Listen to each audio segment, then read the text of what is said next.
दरख्वास्त देना, दस्तावेज तैयार कराना, फाइलें तैयार कराना, धक्के खाना।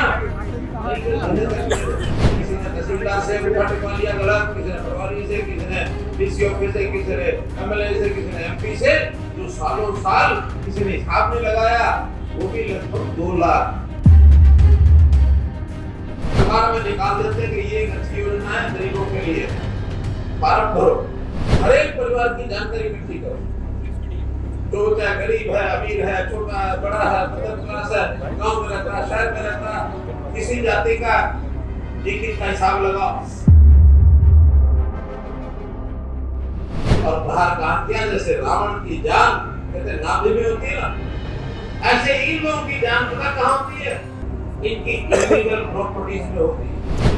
इंग्लैंड के जो पूर्व प्रधानमंत्री टोनी ब्लेयर, सुन लिया होगा कैसे नाम, हमने को प्रचार तो अपना ज्यादा किया नहीं। प्रदेश के विकास के लिए भरपूर खजाना भरा होने का दावा करने वाले प्रदेश के मुख्यमंत्री मनोहर लाल खट्टर इन दिनों फुल फॉर्म में नजर आ रहे हैं। वित्त मंत्री के तौर पर पिछले साल की तुलना में 11.6% वृद्धि के साथ प्रदेश के विकास का बजट तैयार करने वाले मनोहर लाल खट्टर हर वर्ग, हर समुदाय की समृद्धि के लिए प्रयासरत हैं, ऐसा उन्होंने एक बार फिर से साबित कर दिखाया है। फरीदाबाद के वल्लभगढ़ कस्बे में एक दिवसीय दौरे पर पहुंचे मुख्यमंत्री ने वल्लभगढ़ की सालों पुरानी मांग को पूरा करते हुए वल्लभगढ़ के उपमंडल स्तरीय लघु सचिवालय का उद्घाटन किया। साथ ही सुषमा स्वराज राजकीय कन्या महाविद्यालय के द्वार भी जनता के लिए खोल दिए।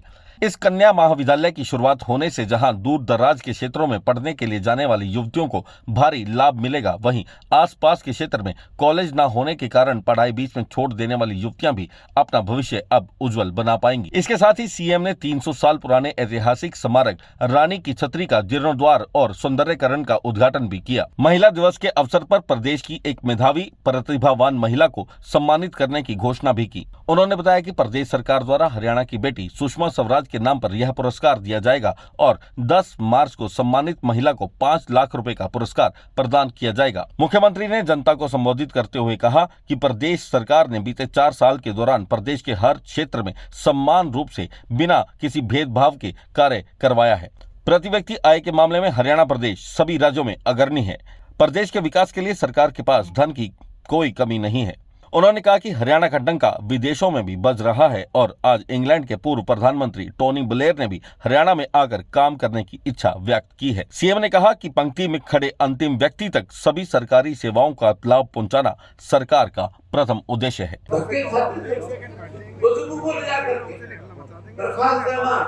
दस्तावेज तैयार कराना, फाइलें तैयार कराना, धक्के खाना। हमने लगभग 3 लाख नए ऐसे लोग होंगे जिस किसी की 5 साल पहले, 10 साल पहले बन जानी चाहिए थी पेंशन, उनकी बनवाई।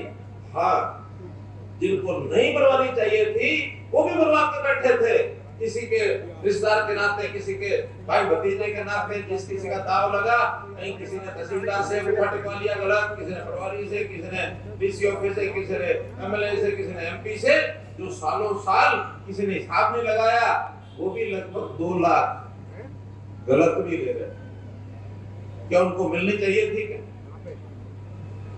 अच्छी बुरी, यानी खुद सरकारी पेंशन लेते हैं और कई तो घरों में पेंशन जा रही है, आदमी नहीं है, कभी रहा होगा, पेंशन बनी होगी, भगवान को करा होगा, पेंशन कटी नहीं, वो भी चल रही। तो मित्रों, ये एक ही हिसाब लगाया, जिसको चाहिए उसको दो, जिसको नहीं चाहिए उसको रोक दो। 12 लाख नए राशन कार्ड बनवाए, जिसकी 1,80,000 रुपए की इनकम उससे कम से हो गई, उसका राशन घर बैठे बनवा दो, किसी को जाने दो। और 7-7.5 लाख कटे दिए। कोई शुद्ध नहीं की सरकारें योजनाएं बनाती है, केंद्र सरकार की और प्रदेश सरकार की, अखबार में निकाल देते हैं कि ये एक अच्छी योजना है गरीबों के लिए है। फार्म भरो। जो लोग फार्म भरते हैं बहुत बार तो उन लोगों को जरूरत नहीं होती और वो खिड़की पर पहुंच जाते हैं, धक्का मार के सबसे पहले वो जाकर ले आते हैं। और जो बेचारा गरीब है, जिसको जरूरत होती थी, वो उस खिड़की तक नहीं पहुंच सकता था, धक्के धोखे खा करके पहुंच जाए तो वहां उसको वापस लौटा दिया जाता था कि फिर आना 10 दिन बाद। तो 4 चक्कर काटता था, आखिर में कहता था भाड़ में जाए स्कीम, मुझे नहीं क्यों। ये उसकी बुरी हालत हमने देखी है। क्योंकि जमीन से जुड़ करके हमने काम किया है इतने सालों में। भारतीय जनता पार्टी के कार्यकर्ता जो होते हैं, आज बड़े नेता भी बन गए हैं, सब लोगों ने जमीन पर खड़े होकर काम किया है।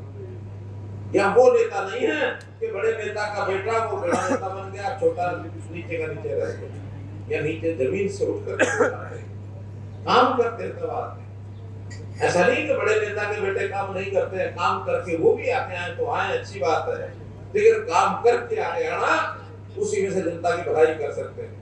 हमने जब इन गरीबों की हालत देखी, हमने कहा कि हाँ पर काम करें, हर एक परिवार की जानकारी इकट्ठी करो, जो चाहे गरीब है, अमीर है, छोटा है, बड़ा है, मध्यम क्लास है, गांव में रहता है, शहर में रहता है, किसी जाति का एक का हिसाब लगाओ। और आज आपकी जानकारी बता रहा हूँ, हमने 72 लाख परिवार हरियाणा के, उनका डाटा इकट्ठा कर लिया है। हर परिवार के बारे में हमको पता है कि उस परिवार की क्या स्थिति है, कितने लोग कमाने वाले हैं, कितने खाने वाले हैं, कितने बच्चे पढ़ने वाले हैं, कौन बीमार है, कौन बुजुर्ग है, क्या उनकी इनकम है, अपने घर के चलाने में, काम चलाने में कठिनाई क्या आ रही है उनको, उसमें से हर एक की व्यवस्था करनी शुरू कर दी। परिवार पहचान पत्र ये बनाया हमने सबका, और मुझे लगता है उसमें कोई बाकी बचा नहीं होगा, 1% ही बचा। यहाँ जो लोग बैठे हैं, जिसका परिवार पहचान पत्र बना हुआ है, वो जरा हाथ खड़े करो। सब है, कोई ऐसा नहीं जिसका नहीं, कोई ऐसा नहीं। अब उसके हिसाब से हिसाब लगाते हैं कि मान लो एक परिवार में बुजुर्ग है, 60 साल की उम्र हो गई है, और उसकी इनकम अगर 3 लाख रुपए से कम है बुजुर्ग की, उसकी पत्नी की, तो उसकी ऑटोमेटिक पेंशन बनेगी, 60 साल का हो जाएगा, उसके घर में अगले महीने पेंशन जानी शुरू हो जाएगी। उनका प्रभुत्व होता था, कुछ लोगों का अपना दबदबा होता था, मंथलियां भी चलती थी, हफ्ते भी चलते थे।